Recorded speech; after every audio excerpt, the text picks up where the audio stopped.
Hello, hello! Welcome sa aking panibagong vlog. So, andito tayo ngayon sa Dirty Kitchen. So, kakatapos ko lang mag-dinner dahil gabi na, oras na ng pag-dinner. So, ngayon, kakatapos ko lang gad-gad sa mga gagawin kong kagaya nito, garlic at saka ginadgad na luya para sa lugaw naman bukas. So, ito po yung aking hinihiwang pangpansit. So, ang ating garlic katatapos na rin lulutuin para din sa lugaw. So, ito yung ipapakita. So, naluluto na siya.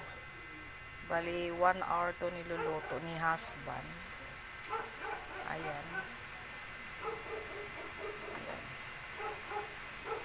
Pinapalamig ko lang siya para isalin sa pagkalamig, isasalin ko sa lalagyan.